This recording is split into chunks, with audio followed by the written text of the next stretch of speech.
एका झऱ्यापासून नदीपर्यंतवर प्रेम म्हणजे शब्द नाही, ते ओठावर येण्याआधीच श्वासात मिसळलेलं असतं. जसं पहाटेची थंड हवा अलगद येऊन डोळे उघडण्याआधीच मन जाग करते.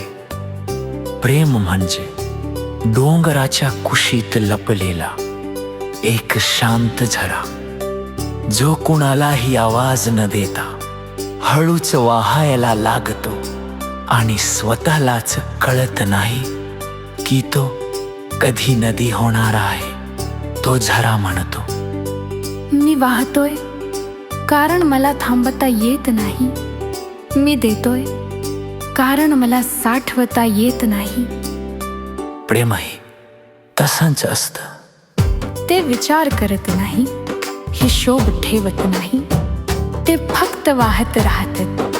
कधी ते प्रेम मौशार वाऱ्यासारखं असतं, केसामध्ये गुंतत, आठवणी हलवून जात आणि न सांगता सांगून जात, मी आहे इथे तुझ्या भोवती, तुझ्या आत. हवेलाही दिसत नाही, पण तिच्या अस्तित्वाशिवाय श्वासही अडखळतो. प्रेमही असंच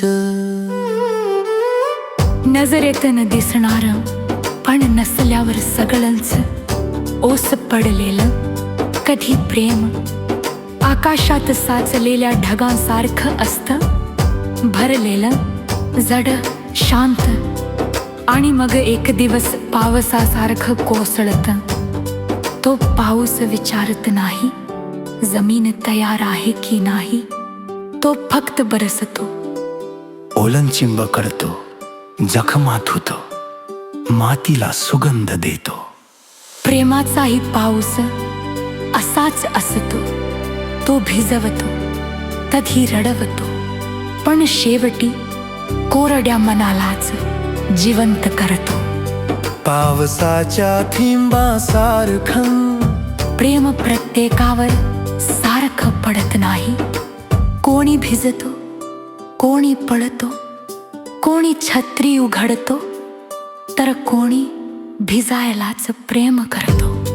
पण पाऊस मात्र सगळ्यावर सारखाच पडतो. प्रेमही तसंच असतं, फरक फक्त स्वीकारण्याचा असतो. हळूहळू तो झरा, तो वारा, तो पाऊस एकत्र येतात. आणि प्रेम वाहत्या नदीसारखं होतं. नदी कधीही एका जागी थांबत नाही. ती वळण घेते, दगडांवर आदळते, कधी शांत वाहते, कधी उफाळून येते. प्रेमही तसंच. नात्याच्या प्रवासात वळण येतात, अडथळे येतात, पण वाहन थांबत नाही, तरच ते प्रेम राहत. नदीला कुणी विचारत नाही, तू एवढा प्रवास का करतेस. ती फक्त उत्तर देते, मला समुद्राला भेटायचंय. प्रेमालाही कुणी विचारत नाही, तू एवढं सहन का करतोस.